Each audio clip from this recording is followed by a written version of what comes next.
to another installment of our Innovation Leader Speaker Series. My name's Carrie Slade, and I'm so excited to welcome Vineet Mehta here today.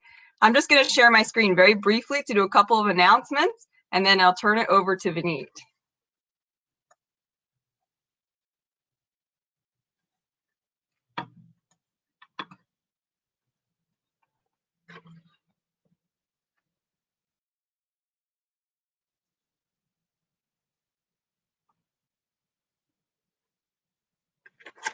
Hold on.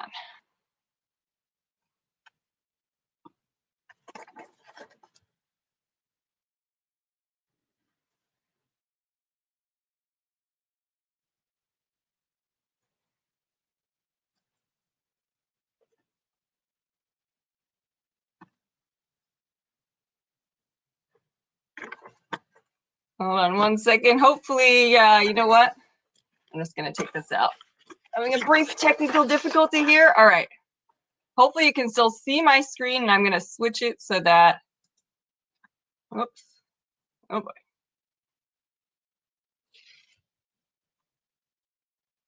Sorry about this, everyone. Okay, let's try this again. Okay, wonderful, here we are. Okay, welcome everyone. My name is Carrie Slade. I'm the Assistant Academic Director of the Innovation and Entrepreneurship Institute and an Assistant Professor at the Temple Fox School of Business. I'm really excited to welcome you to another installment of our Innovation Leader Speaker Series, this time featuring Vineet Mehta, the Director of Information Governance at Comcast, one of the biggest, if not, I think the biggest organization company in the Philadelphia area. So we're so pleased he was able to join us. This series is also meant to highlight some of our graduate programs in innovation management and entrepreneurship.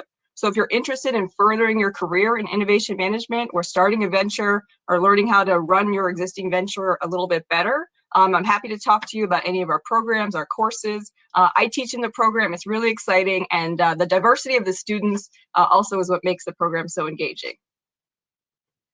All right, I want to take a moment to thank our sponsors, of course, the IEI, where I work, the Product Development and Management Association, any special welcome to any members that are on the line today, the Innovation Research Interchange, again, special welcome to any IRI members, Technically Philly, and then the Center for Student Professional Development. I also want to give a shout out to some people that have helped us with this event today. Aaron McShay sending the promotional emails and giving you information about how to get on the event.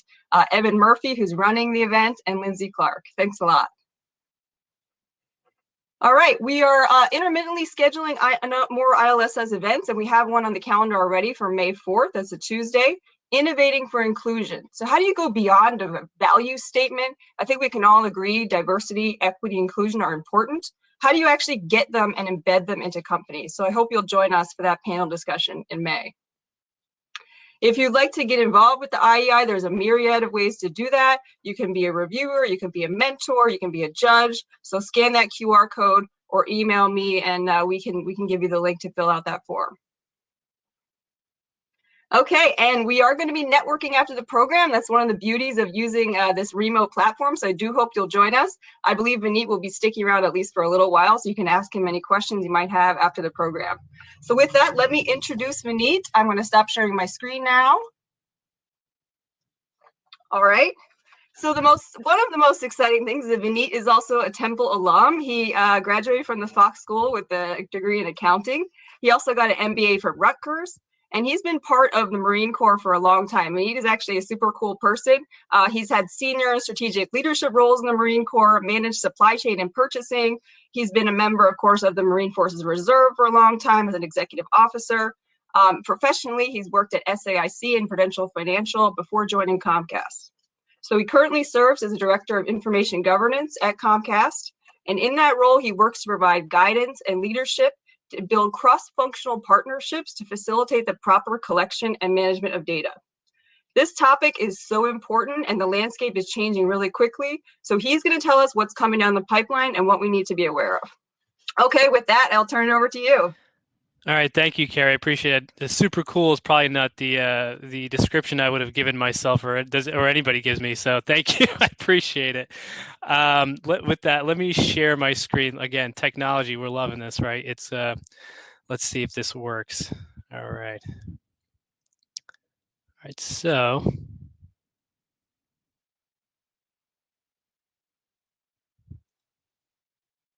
Not sure why I didn't want to start there, but that's fine. We can go backward. All right, so like Carrie said, thank you so much again for everybody. Good morning, good afternoon, good evening from wherever you are. Hopefully, I don't know where everybody's coming from, but thank you again for joining. Carrie did a great job of introducing me, so I'm not going to harp on it. I hate introducing myself and talking myself up, so thank you for that. I appreciate it. With that, like she said, we're going to be talking a little bit about information governance and how that applies in the era of privacy. As everyone's been hearing, there's been a lot of steam generated through in privacy, and this really comes about through customers' requests to have their information safeguarded and secured and not be disseminated. And this is growing at an increasing rate, and it's becoming so important to the point where the importance has reached national. It's a national thing now, and to the point where there will be fines levied if privacy requirements are not adhered to, and that's not meant to scare anyone. It's just meant to bring about the fact that it is so important these days. And so it starts with information governance. And when I tell people I'm in information governance, the first thing they say is, what? What is information governance? What is this? And so even I said that when I first when I first started this line of work. And I will tell you that it is a pretty broad-reaching area, and it's growing, which is great because it's not only job security, but it's also at the forefront of and the leading edge of technology these days. So with that, let me give you a little situation update and tell you, and we'll start with what is governance, right? So whenever I talk about governance, I like to break it up into three pieces. At least there's the data governance piece, there's the IT governance piece, and then information governance piece is where I reside in. And really, this comes about. The easiest way to describe this is information governance really is around policy. It's about establishing policy in order to make sure that we can maximize the value of information and making sure that we can minimize the levels of risk, whether that's technology risk, information risk, security risk, and it's about retention. So when I first joined Comcast, one of the things we tried to pitch to people is information governance, because no one understood it. And so I always called it records management for the 21st century, because traditionally records management, when everybody thinks records management, they think paper, right? The first thing comes to mind is paper, boxes. And nowadays, it's really not just about paper. It's about information. It's about data. It's about systems. And so that requires a whole other level of governance, and it requires a lot of work and a lot of partnership with all these different groups. So that's information governance in a nutshell. The other side of this is data governance, and data governance really is about data accountability. So as everyone knows, data is a subset of information, right? So this really revolves around making sure that all the controls are in place in order to ensure data accountability from source to consumption, right? This is about data quality and consistency. It's about reducing our data footprint and driving data value, and making sure that they create controls around the systems and the processes, and making sure that they are accountable. Because ultimately, at the end of the day, the people that are accountable for the data are the owners of that data, right? So whoever creates that data and whoever owns that data. In my world, I'm not the owner of that data. I create policies to make sure that our data is safeguarded and protected and retained in accordance with the laws. And then there's that middle piece, and that's IT governance. And this is an area that's not really focused on too much, at least from my experience, but everyone here may have a different experience. And IT governance is kind of the bridge, I feel, is they are the group that really helps make those investments in those IT platforms to make sure that they can comply with the law, and also make sure that those controls that data governance sets forth can be implemented. So they are a very important piece of this puzzle, because they are making sure that they can adhere to our regulatory compliance measures, and basically employ and deploy IT to maximize effectiveness and efficiency. And this requires, like I say in the bottom there, unified action through integrated planning. Nothing can be done in a vacuum. And that is probably, and I'll get into this in a little bit, but that is probably where the biggest challenges lie. So let me talk current situation. Like I said, right now, there is a growing need for governance of structured and unstructured data. And again, I'll talk a little bit about this in a minute. And when I speak to people, I say, what is the definition of success, right? And it's really basically, from my perspective, it's the creation of a team that can help define and develop those policies and processes in order to enhance governance and improve that customer experience. Because at the end of the day, you have a customer to satisfy, and you can't forget about that. And I said before, this is really, really important because there are so many there's high legal costs, high data storage expenses, increased privacy concerns, which is a huge thing. um, it's interesting because most people think, oh well, storage, data storage is not very expensive. If you think about it, I can buy a terabyte of a Dropbox for whatever that is. And the cost of that isn't expensive. It's from a company and an enterprise perspective, it's about safeguarding that information. That's where it becomes expensive. And so and safeguarding that information, not just at rest, but in transit and in use, right? So as data is moving around in your enterprise, that storage expense, that's inclusive of that. So it does become high. And you also have to think about what other impacts or activities affect and impact the effort. The biggest thing I see here is the technology and development, obviously, because that's growing. And it will, again, I'll get into that in a little bit, is that technology is growing. And with that technology is the technology being used in a bad way, right? The threat of hackers, right? So those unintended consequences. And that is a huge piece. Back in 2000, and I'll give you some background even beyond this. In 2011, if people recall, we had the Sony hacks that was primarily Sony, but this was around the time when that movie came out, and I forget the name of the movie. It escapes me. I think it was The Interview. And so that was sort of in this industry, that became their sort of, I've heard people say their 9/11, right? Which is a terrible way to say that, but it was their moment of realization that, oh, wait, we are not doing enough to manage our information, because that was a huge security breach. And beyond that, we've seen multiple security breaches. Beyond that, we've seen the OPM security breach. In fact, that was one that I was involved with because as a member of the DoD, my information was hacked as well. In fact, I got a letter from OPM, the Office of Personnel Management, saying your information has been hacked, and here's what we're going to do for you. And so I said, oh, great, thank you for doing that, but my information's out there now, right? So nevertheless, it is becoming more and more and more important, and it's not getting any easier. So we talked about structured and unstructured data. So I don't want to get too in the weeds of this, but there's two types of information we have. We have structured and unstructured. Unstructured, think about your emails, right? Your emails, your chats. Those are unstructured data because they're not clearly defined to a department. They're made by informal means. May not have a clear owner, and it's it's probably hard to classify this information because they're shared so rampantly, through email and chat. Whereas structured data is stuff in a database, right? It's your formal tools. They're database items that are clearly linked to a department or a function. They're made with a formal tool. They usually reside in a single repository or multiple repositories, but they're obvious, right? So, and the big thing here is that you can tie an owner to it, a specific owner to it, whether it's a person or a business. So just wanted to give you some background on that. Now let's get into the costs.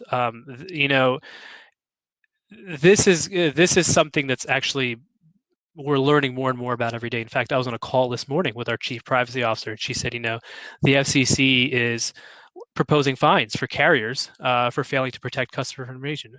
And we don't know what those fines look like, which is kind of the scary part about it. But one can assume that if you're a big company, you're probably going to be fined more. In fact, GDPR, I think, the General Data Privacy Regulation in UK, which has been out since 2018, I think, if I remember correctly, it's like 2% of your gross revenue, which is huge. I mean, if again, depending on how big you are, and so, but those are some of the challenges there. And so, the data, and like I say here, the data average cost of a data breach is $3.86 million, and I got that from that reference there. And feel for when you get these slides, you can feel free to do the research on there. But that was from 2018, so you can assume that it hasn't gotten any lower, right? So that's the average cost of a data breach. And when I say cost, I mean actual dollars. We're not even talking about um, the reputational costs, right? The reputational impact, the loss of reputation, which could have greater impact over the long term. And those long-term effects are actually what keep people awake in this industry at night more, because that relates to a loss of customers and greater federal scrutiny over time. Because if you've been hit once, chances are the spotlight's on you now. And so, you know, that could pose a problem. That could be problematic. The good news is, I always say, is that we have companies like Facebook and Google that have taken much of the spotlight at this point. So, and everyone's been hearing about it. So, luckily, right now they're the target right now, and so, but therein lies the opportunity, and that opportunity is we can learn from either their mistakes or what they do right. And so, but there are some challenges to this, right? The challenges of this, like I mentioned before, rapid data growth, which can lead to confusion around where the data is being sourced, where it is, how it's being protected. You have legacy systems. A lot of companies, and I don't know, depending on where you are in your company, where you may not have. Your system may not be sufficient enough for storing and protecting data. It may be sufficient now, but if your company or your enterprise is growing, how are you scaling that? How are you building your models to scale for this, right? So these are some of the things you got to think about. And obviously regulations. Regulations right now are so difficult to track. They're state driven right now, which makes it kind of problematic, because especially if you're if you're just forget about global, if you're just operating within the US, within the 50 states, and each state has their own regulation, how do you build your enterprise model to help to account for all 50 or all the states that are coming through? And so that could be kind of problematic as well. And obviously, like I said, politically driven, right? Depending on who's in office and who what party is in control, they have different views on how your industry should be regulated. So that's something also to keep in mind as well. I do think that this could be mitigated through a couple things, right? Being open with your customers, being very transparent. Full transparency will get you far. uh, Implementing real-time governance, and we'll talk about that in a little bit. Safeguarding your personal information, or safeguarding your customers' personal information, and upholding their individual rights. So that's a little background. But again, so getting back to compliance, right? We talked about the data breach. The non-compliance piece, again, like I said, it's fairly unknown. We're kind of in a holding pattern to wait to see who comes first. Like I said, I was just on the call this morning. We talked about the FCC. In fact, I was on a call a few weeks ago where another company was the first company hit by the new California privacy law. And so we're still learning about what that's going to mean in terms of financial impact. And they were a pretty big company. From what I understand, they were a California-based telehealth company. Global telehealth company. I'm not privy to know what company this is, because I wasn't. That's just not where I'm supposed to what I'm supposed to know. But again, that could give you some insight into that, the fact that this is growing, and there are a lot of eyes on this, and so you have to build compliance. And so again, that's not cheap either, right? So according to CNBC, the new California privacy law could cost companies, they say, roughly $55 billion to prepare. Again, we're talking about an enterprise level company, depending on where you're at in your life cycle, right? That could, obviously, that's very different. But again, and so you may look at this and you may say, okay, well, 55 billion to build, I may lose 3.86 million. That doesn't make it. Why would I build compliance, right? But again, we talked about those long-term effects, right? The loss of reputation, your customers, and scrutiny over time. So the cost of non-compliance is much greater, in my opinion, and it's just good business for your customers. So let's look at some trends. We talked about some of those, and some of those privacy regulations being driven by state, and I have a map here that's showing this. The states in green are the states that have recently adopted new privacy laws. California being on the leading edge, because they had the CCPA, the California Consumer Privacy Act, which was implemented in 2020, and now they've already revamped that to we call it CCPA 2.0, which is actually CPRA, so the Consumer Protection the Consumer Privacy Rights Act. Sorry, there's a lot of acronyms in my head. The Consumer Privacy Rights Act, and so that is set to be, companies are to be in compliance with that regulation by 2023. So may seem like a ways away. It's really not in the grand scheme of things. And so, and then you see Virginia. In fact, Virginia's yellow. That actually should be probably green now because they just, I think the bill just passed like 2 days ago. So as you see, this is an evolving landscape. And if you're a company that's doing business in more than one state, these are things you need to really consider building into your process. The good news is there is a growing data protection market, right? So there's a lot of companies out there that have their hand raised, really want to do business with you, and provide you with those solutions, right? And in fact, like I said, it's expected to grow more than $120 billion.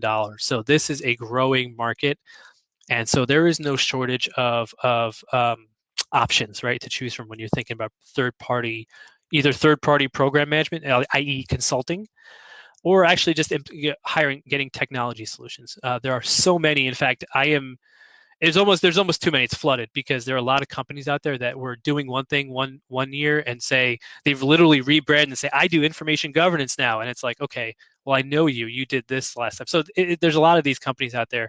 You just got to be picky and really think about what you need for your specific business, and then tailor that, and then make sure you have those requirements built, and then think about that when you look for those technology solutions.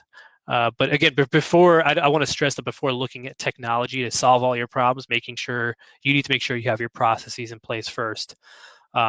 So, like I said, a lot of solutions out there. I say the bad news is it's going to cost you money, right? But again, this is a necessary evil in my opinion, and it'll serve you well in the long run. The other big trend I want to talk about, like I said, is evolving regulations, right? They're very unclear, and they actually are very poorly written. In fact, when I'm in these meetings all day with our privacy office, we ask them, hey, what does this mean? And they say, well, they don't know. We're trying to find out what this wording in this law means, because there's how it's written and then there's the intent, right? And so that's what we're trying to understand, is the intent of the law, and to make sure that we can keep our processes and our policies and our framework in line with the spirit of the law. So that's a problem. The other piece of this is that there's too many. Like I said, it varies from state to state, and like I said, it's evolving. You can take a look at the map, and again, that color, the gray area, and the gray area is going to obviously expand. The one good thing, and I call this good, and this, we can argue good or bad based on how you feel politically about all this, but the one good thing I think about this is that there is a possibility of a national privacy regulation. And again, this is politically driven. The good thing about that, from a company perspective, it makes it a whole lot easier to comply. There's one set of rules, one set of guidelines. Okay, great. I can build my framework and move forward. As we're doing this now, we are building our framework basically in line with California, because California is the most stringent and the first mover in this process. So we are saying we're going with the thought process that if we can comply with California, we can probably comply with the rest of the country, because they are right now the most stringent and they were first, right? So all these other states are kind of following their lead and saying, that looks good. I'm going to kind of mirror their language and tailor it to my state, and so California is kind of the model we're using right now. And the other good thing is that there are a lot of resources actually available out there. There's an ISO out there. When you get this, you can click on it. It's a standard that actually provides the requirements and guidance for establishing, implementing, and maintaining and improving what they call the privacy information management system. Again, it's something to look to kind of get an idea of whether you might be doing things the right way. The other thing is the NIST privacy framework. There's a privacy framework. It's a tool for improving privacy through enterprise risk management. Again, I implore you to take a look at those two and kind of get more intel and insight into what this means for your respective companies and businesses. Before I go, I want to go back to this, and I'm sorry I missed this.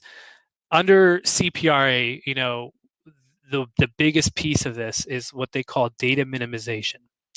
Now, under this rule, it says it really talks through the collection, use, sharing of personal information that must be reasonably and necessary proportionate to achieve the purposes to which the personal information was collected or processed. Long story short, what that really means is when you don't need a piece of information, get rid of it. If you don't need a piece of customer information, get rid of it. Now, I probably should have said this on the onset of this presentation. Uh, the views that I'm expressing in this presentation are mine and not my company's. So that's one caveat or one disclaimer I'd like to make. And the other piece is I'm not a lawyer, and I don't pretend to be a lawyer. I work with a group of lawyers, but that doesn't make me one. So if I would highly suggest that if you do have legal questions, make sure you either talk to outside counsel or talk to internal counsel and making sure that you speak to a lawyer and making sure that what you're doing is in concert with the law. So just wanted to put those disclaimers out there. I should have said that in the beginning, but it's okay. But anyway, data minimization, like I said, if you have personal information on a customer, when it is no longer required for business use for any business user purpose, remove it. Safe bet. So let's talk about some of the challenges and barriers to implementing an IG program. So I kind of broke this down to 3 tranches: people, process, technology. Internally, I would say, we have the buy-in from leadership, in my opinion, has been a barrier because it's quite frankly not sexy, right? And we're a company that builds products and develops products and technologies. Managing our information is not sort of the thing that people have on their forefront. So getting that buy-in from leadership has been kind of difficult. And then obviously managing the customer experience. Again, how do we build this program, right, that makes it harder for us, right? Because if you think about it, companies, especially a lot of technology companies, there are good reasons why they have personal information, but there are also a lot of unintended consequences. A lot of this is really around tailoring the customer experience. For example, if you were to get a mailer in your mail in your mailbox, right, around a service that's provided for a certain demographic of people, and you fit that demographic, they know that they're trying to tailor their marketing and their advertising and their services toward you, so it's becoming very tailored marketing, right? And we've seen this everywhere. Everybody knows this. But it can get kind of scary, right? If you think about Amazon, right? Amazon Alexa is sort of one of those hot topic items where everyone thinks Amazon's listening to you, and they are actually, right? Because they technically are, and it's been proven, and they have your voice recordings. But again, the intended reason for that was to build customer experience, to make your experience so tailored to you, which everyone loves. But there, again, the piece of that is the privacy piece, right? And where's that information going? And so for a company like ours, it makes it difficult because when you stifle that process and put barriers through regulation, it becomes a little more difficult to manage the customer experience. But we can do it. It's not a bad thing. And quite frankly, I think personally that these privacy regulations are making companies do what they should have been doing all along, which is be good stewards of information. So I think it's a good thing. The process could be a barrier, right? Managing organizational change. So now we have these rules and regulations and we have policies. Now we have to actually create structure around it, structure that was never there before around information governance. Many companies don't really either have it or they're in their infancy. And so how do you build that? And obviously there's money associated with that. And then technology, right? What technology are we going to purchase for this? What solution is going to help us with making sure we can implement or operationalize all of these regulations that we need to do, and how do we safeguard our information? So, and there are challenges, like I said, rapid data growth, legacy systems, regulations.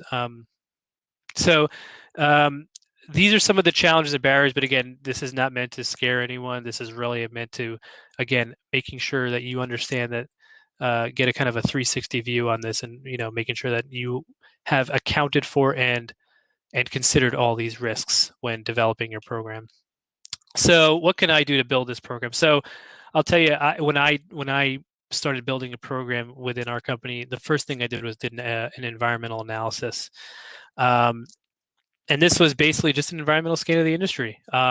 and it's really just designed to provoke thought and determine opportunities and threats, right? So, looking at the political legal aspect of it, like I mentioned, regulations becoming a greater factor to deal with, especially with new data protection regulations. And I mentioned here, not just CCP, CPRA, but you look at across the world, India's personal data protection bill, Brazil's got one, the UK's got one. This is not, this is not just US based. This is a global thing, and this is a global area of opportunity, I would say.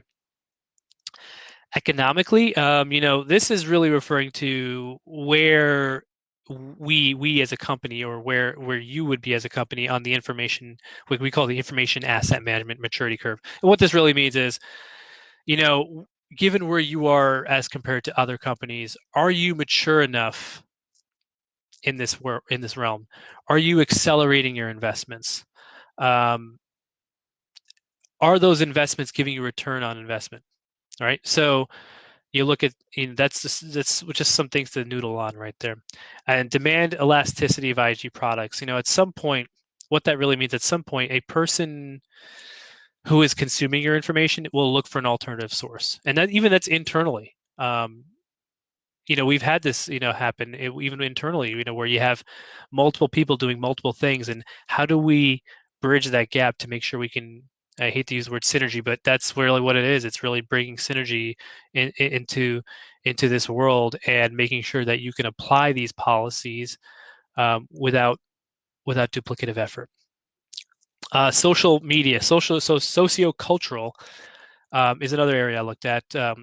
Like I said, the social media chat collaboration tool area is growing and will continue to grow. I mean, and COVID really, really threw that curve almost in a north-south direction there. When we went remote back last March, we have the O365 suite. We use Teams, but we went all Teams, and so it's growing, and we're continue to invest in our own internal collaboration tools. And so think about what that does to internal governance of information, right? So we talked a lot about external governance with customers. What about internal governance employees? What about the conversations you have on your teams and through chat and through IM, right? How are you governing that information, right? If you're dealing with clients or vendors through chat, how are you managing the information flow? Because now that's moving across domains, and you may be sending information that may be sensitive, non-public information. So those are, again, things to think about. And then technology, like I mentioned before, there are so many technologies out there. They're rapidly growing, but I think they need to address a couple things. One, as you think about your technology investments, do they align with your corporate vision? Does it reduce legal costs, litigation costs, right? Or will it help? Do you think it would help reduce litigation costs? Does it reduce risk? Does it reduce unforecasted costs, right? Those are some of the things you need to think about. Does it optimize security? Does it align with your business objectives? Does it align with your IT vision, your IT standards, and does it ultimately improve service? So those are, again, some things you need to think about as you build your program and build your entire governance, not just information governance, but data governance and IT governance programs as well. And then this is again, this is actually stolen, not stolen, but borrowed from a group called the Information Governance Institute. These are 3 different slides. The one's the pinwheel that kind of shows what people are focused on, right? When they think about information governance, what are those areas that they think about? Obviously, I told you about records management, but there's information security, e-discovery. If no one's familiar, e-discovery is just electronic discovery. It's used in litigation whenever you're sued. That's the process of mining for that information in response to that litigation. So, this is what I'd call the industry analysis. I actually used this for my industry analysis to understand where I was as a company. And it really ensures that we're understanding the common barriers that we're facing. And my takeaway from this is, is that we are actually facing a lot of the same problems that other companies in our industry are facing, which is a good thing, which means that I am looking at the right things, and I am focused on the right things. And it looks like about 35% of organizations have about 1 to 3 projects in flight, which means, again, my takeaway from that is that this is still in its infancy, but again, there's opportunity here. The next thing I did was an internal stakeholder analysis, and to me, this is probably the most important, because for me, it was required in order to ensure that what we did, meaning information governance, aligned with my stakeholders' priorities. So I mentioned before about working with all these different groups. These are just, I'd say this is about the 90% of the groups that I've worked. But if you think about it, this is a lot. This really encompasses a lot of people. Records management, right, which is the group that we are in, right? Legal, cybersecurity, privacy, compliance, and let's not forget about audit, right? As we build this program, how do we build it so that it's repeatable, defensible, and auditable? Our business units are stakeholders, data governance, and IT governance. And so what I said to myself was, if we could at least meet these objectives, our objectives through the advancement of our initiatives, we should be able to consider it a win for all those involved, right? So whatever I build, it has to, at the very least, hit all these bullets, right? Because again, if I build a program, I have to make sure that it gives the business units business intelligence, operational transparency, and realization of business value. If it doesn't do that, what's in it for them, right? So that's the way I had to think about it, right? If it doesn't improve data quality, why would data governance get behind a program that I build? If it doesn't decrease costs, or it doesn't provide email security or governance of storage tools, why would cybersecurity get behind me? So these are some of the things you need to consider and list out as you develop your program, because you need to make sure that it's a win for everybody here, and especially if you want it to succeed and not hit so many roadblocks. So hopefully that makes some sense. But this was probably, for me, this is where I spent the majority of my time to make sure that I met their needs. And then the other thing I talked about was limitations, right? So limitations is when you think about limitations, it's both constraints and restraints. Constraints are those things that we are limited to, and restraints are what can't be done, right? And understanding our limitations really ensures that we engage in the right projects based on what we know now, what we can and can't do, and apply the right resources, right? When I say resources, people, time, money, to whatever projects we end up pursuing based on benefit versus effort, right? So when we look at constraints, budget availability was a huge thing, obviously, especially now, right, with the times we're in. Budget availability needs to be up there. Leadership changes, technology, attorney oversight is also going to be big. Again, you must make sure that you align with the law. Restraints, and like I mentioned, they're restraints. So you can't interfere with the law, and you can't contradict public statements. So as a company, you're going to need to make public statements to your customers saying, you do this, right? You either we remove customer information X hours after. Once you make those public statements, you can't contradict those. And if you do, you will be subject to litigation. So that's a big thing. That's a big piece of this too, is that you can't contradict your public statements. So with that, from all this, right, we come up with some critical success factors, right? How will we measure success in the information governance world? So for me, it was 4 different things. It was regulatory compliance, reduction of risk, maximizing value, and creating a common operational picture. And I say common operational picture because when you're dealing with so many groups that I just mentioned, everyone has their own language. Everyone has their own priorities. And so how do we normalize that, and how do we make it so that we can all speak the same language? Because that is another huge barrier are those language barriers, really. So those are the 4 things, and I'd say key determinants of a successful program. So that's where my head was at. And again, like I said, reduction of risk, maximizing value, those are huge as well. So from there, I came up with a conceptual plan. And again, this is conceptual in nature. It's not to say that this is the end all be all, because from here, now you need from a conceptual plan, you need to do some more functional planning to create your operational plan, and then some more detailed planning to create your tactical plan and targets of opportunity. And I'll show you a little bit more about that later.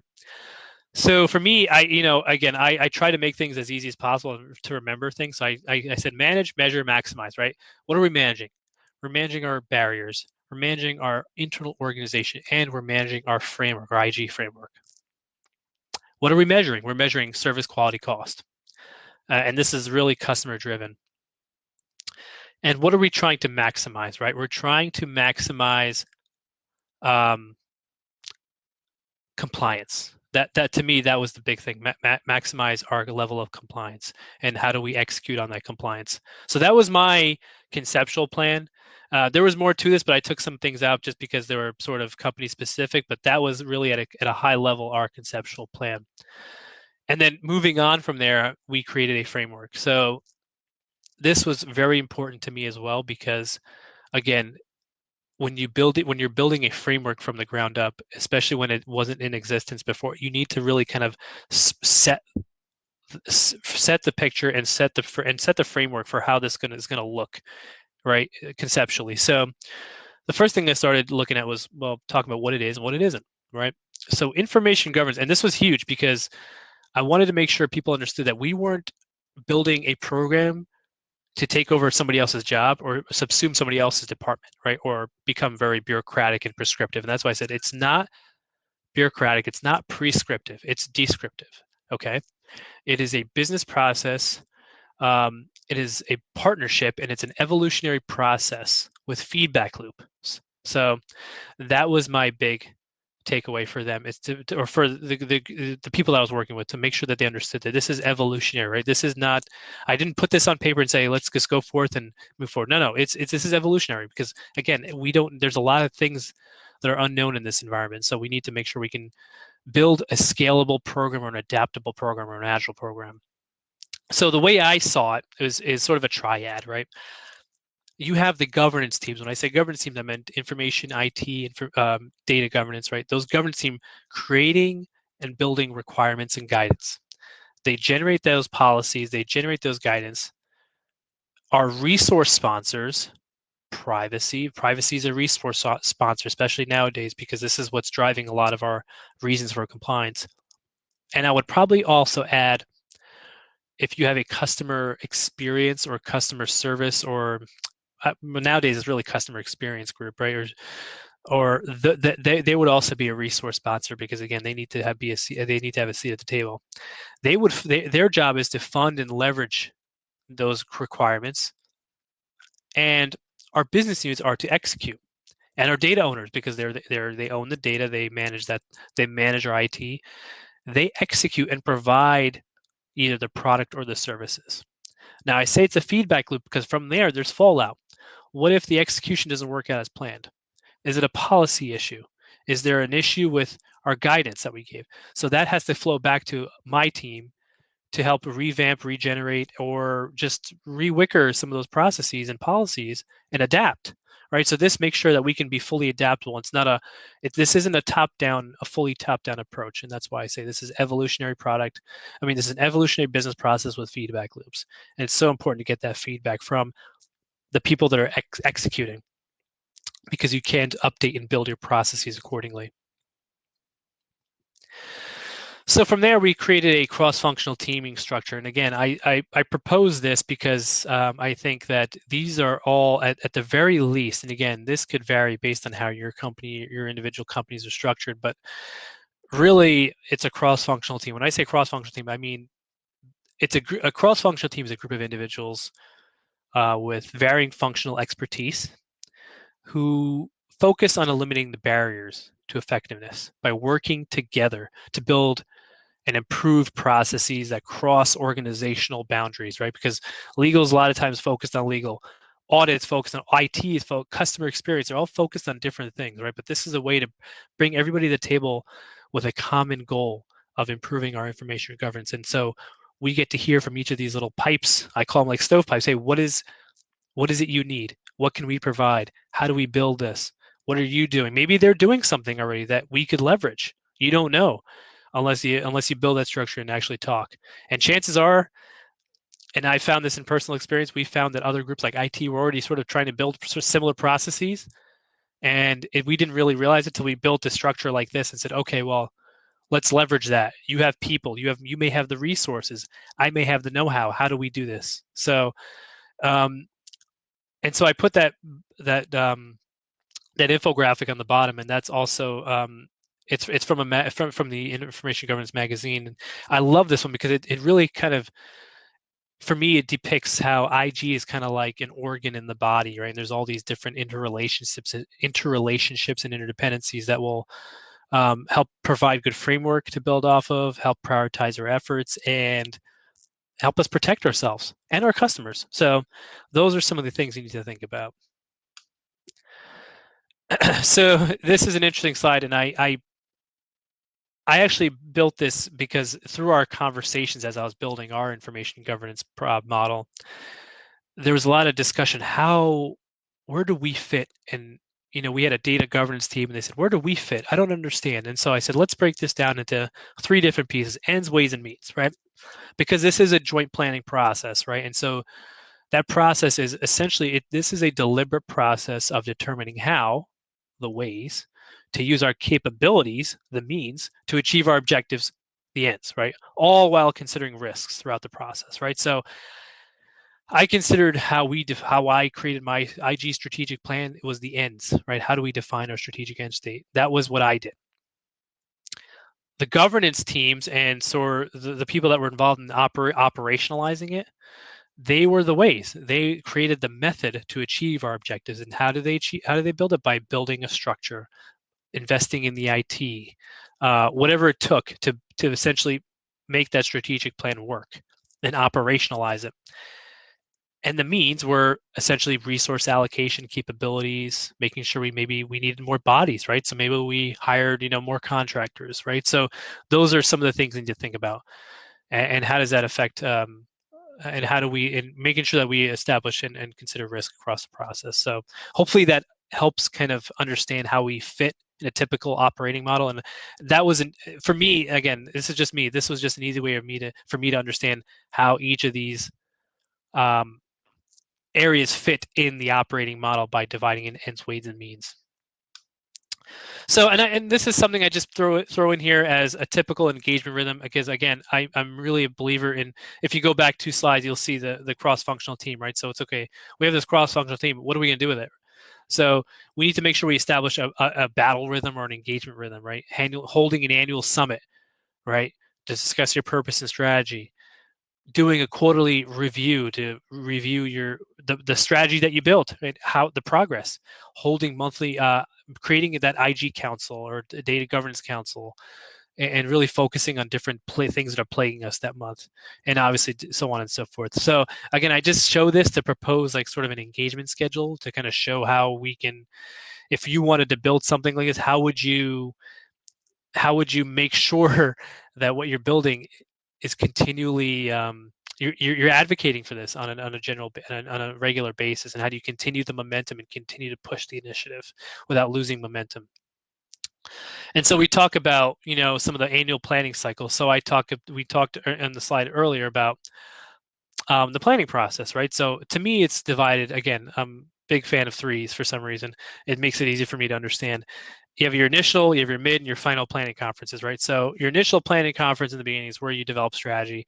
You create your objectives. You think conceptually only. You're not trying to solution anything right now. I think it was Thomas Edison who said, and somebody can correct me if I'm wrong, that we should be spending 95% of our time focused on framing the problem, and then 5% of our time solutioning and executing. So this is where you spend most of your time, I believe. Then the mid-planning conference is where or mid-planning session is where you start to develop your operational design, your functional planning, and you start creating specific goals and initiatives that you want to achieve that year in your information governance program. And then finally, you'll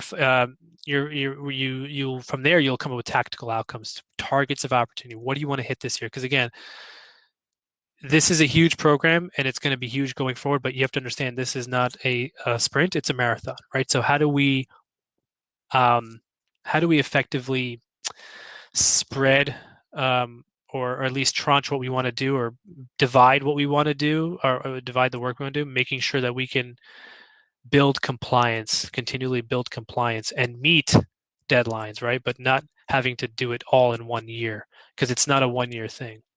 And so that's something I have to keep reminding myself on a regular basis that this is not a sprint, this is a marathon. It's a fast marathon, right? Because there's time, there is a horizon where we need to meet, or there is an end date that we have to meet, but that's not the end. That's just to get us to where we need to be. From there, it's how do you continue to maintain and monitor and build and monitor and build and monitor. It's a continuous process, right? So um, just make sure that you understand that and that this you don't have to get everything done in 1 year.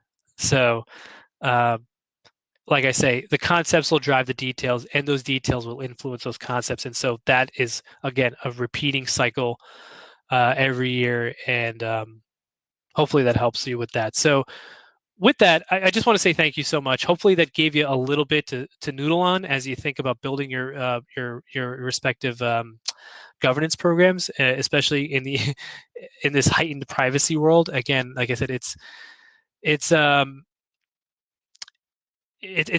believe it to be a necessary evil, and I keep saying that because there are times when I'm like, oh, we have so much work to do to get to where we need to be in by 2023, and 2023 feels like it's in some respects it's a ways away, but it's not considering all we have to do.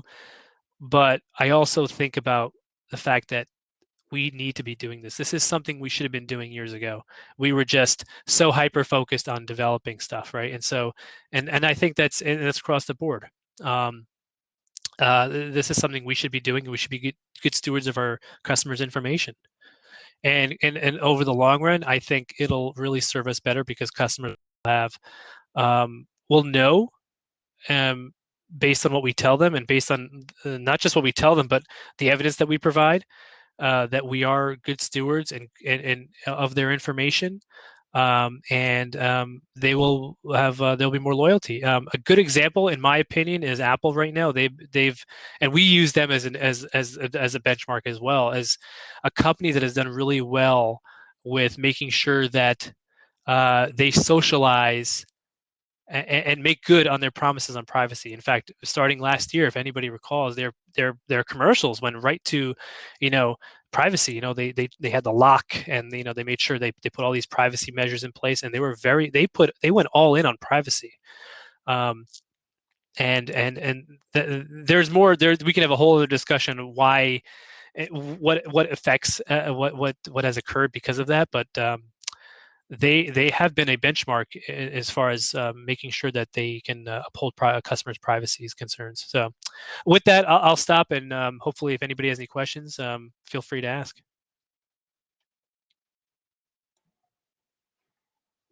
All right, thank you so much. That was really interesting and also practical. We do have a couple of questions, so I'll start with the first one. It says, Vineet, thank you for presenting. And this is anonymous, otherwise I would try to call the person up. Do you feel that the technology landscape outpaces the regulatory landscape in that technology offers protections that regulations? Yeah, that's a good question. I think it does, but so in my opinion, technology has been, in my opinion, what I've seen, the technology solutions that I've seen have actually lagged in the sense that they've been sort of waiting because regulations kind of drive how they develop their specific technologies. I'll give you an easy example. We have I talked a little about e-discovery, right? And e-discovery is essentially pulling mining information, right? In the old days, they used paper. Right now, there's information, right? How do we pull electronically stored information? So there's actually companies out there that do this for us in response to litigation. They're e-discovery companies that will help us mine for information. I've literally gotten calls from these companies saying, "Hey, we're information governance company." I'm like, "No, you're not. You were an e-discovery company last year." Like, no, we've rebranded. We're information governance now. So they're actually, so in a sense, yes, right? They've been doing this all along. They're just rebranding themselves as information governance and privacy. And so in one respect they have, but at the same time, a lot of them are also having to hedge a little bit because as regulations come through, they're having to adapt and how they do business and how they mine for that data. So it's yes and no. It all depends, but for the most part, I'd say there are a lot of companies out there that have been doing this. It's just a matter of now they're actually rebranding, and people are now like realizing the value of this stuff, and they're like, oh wait, I should have invested in this company like years ago, or in this technology years ago, but I didn't because it didn't really matter. Yeah, okay, great. We have a question from Glenn Gaddy. Glenn, do you want to come to the stage to ask your question?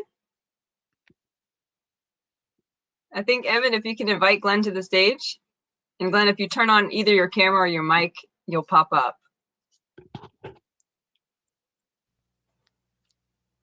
There you are. Hey, Glenn.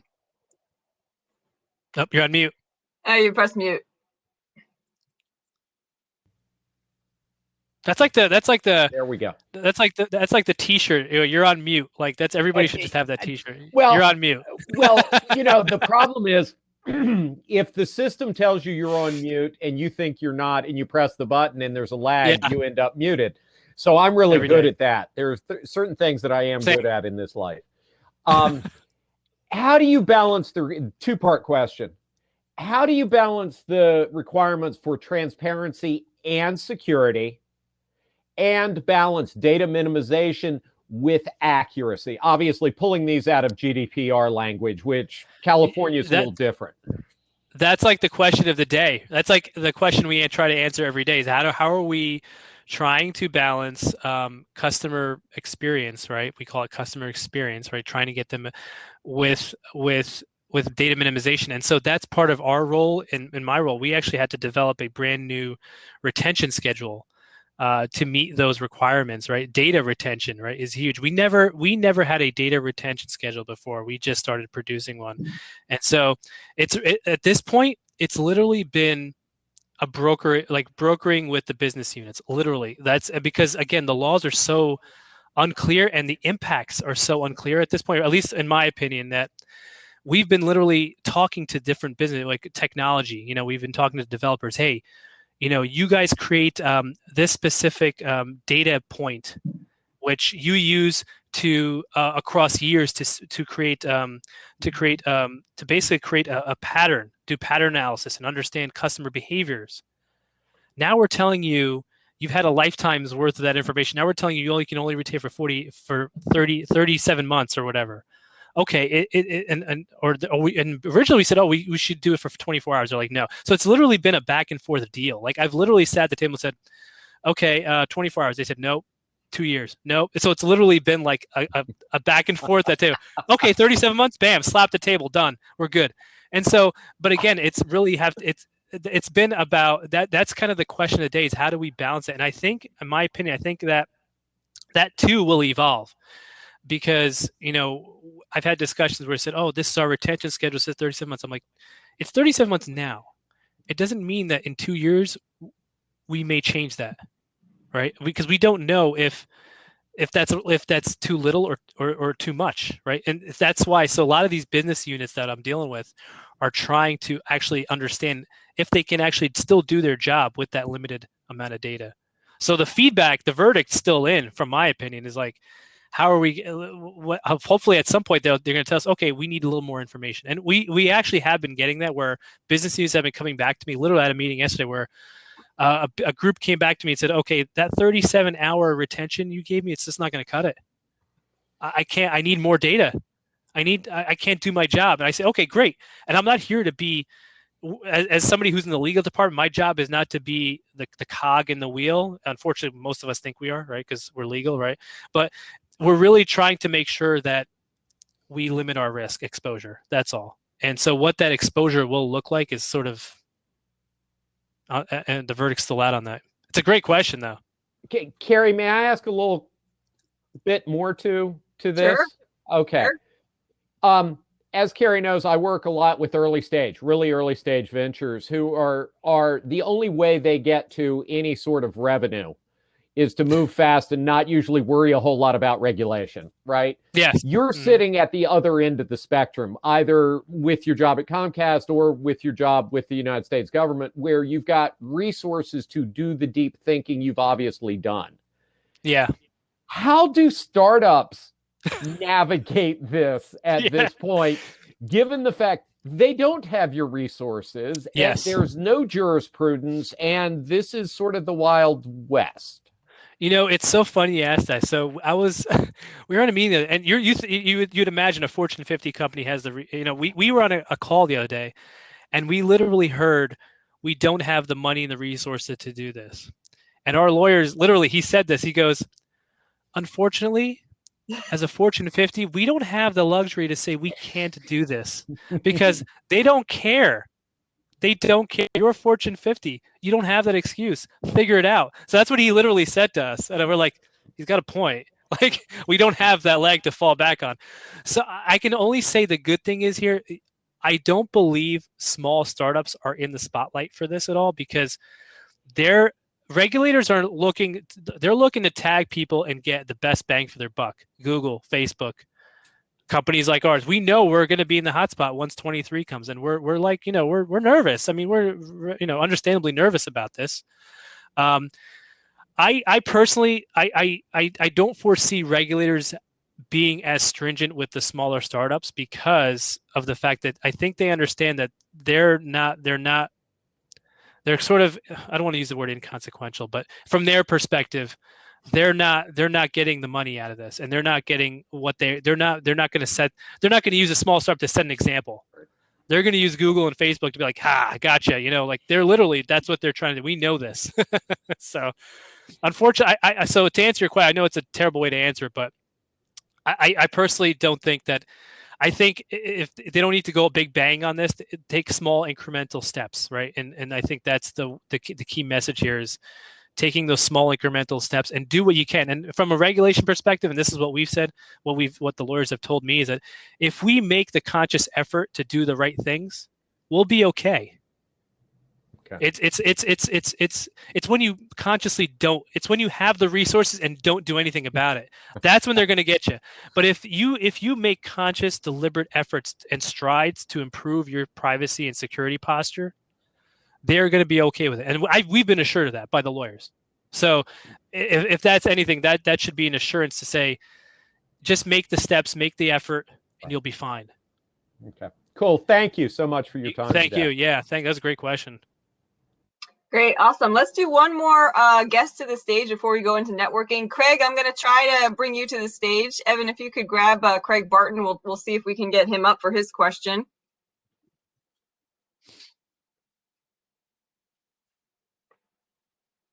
And then Craig, once you see that, if you put your camera on and your mic on.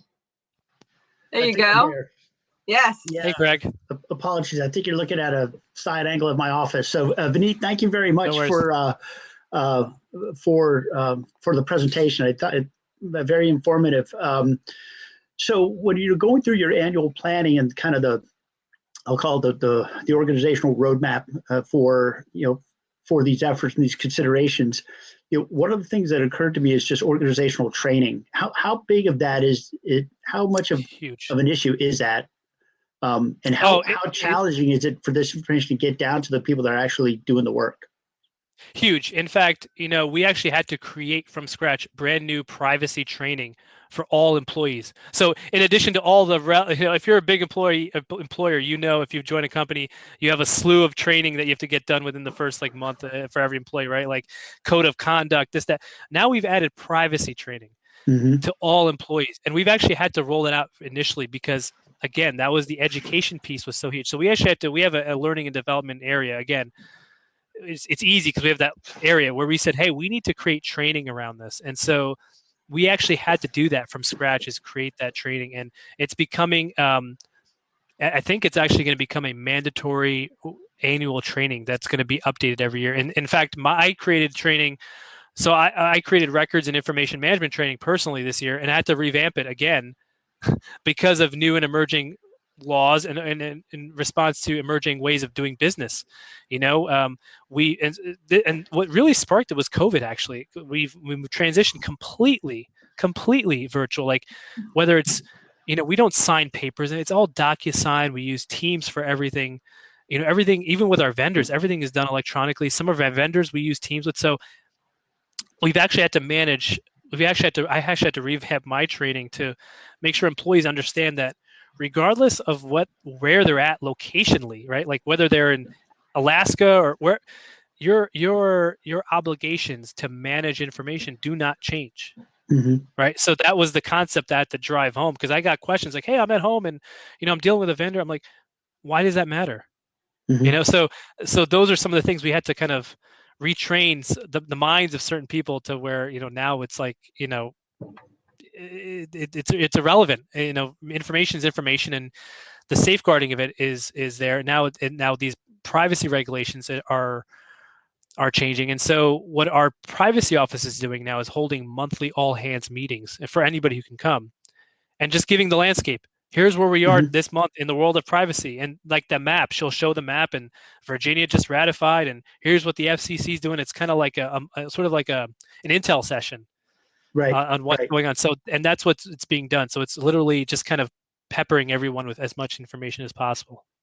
Yeah, I would think so. Thank you for sharing. Greatly appreciated. Great, thanks, Craig. All right, well, we'll wrap up the Q&A, the presentation now. Thank you again, everyone, for coming. Thank you, Vineet, so much. That was very informative. We will be sending out the slides and the recording, so you can check those out later or forward them to someone who might be interested. So, Evan, you can take us back into networking mode. One question, Vineet, how many minutes are you planning on staying for people to talk with you? I can stay till 1:30. Okay, all right, yeah. So that's the end of networking. So we'll do about 15 minutes of networking, and Vineet will have a table if anyone's interested in chatting with him. Thanks a lot. Cool.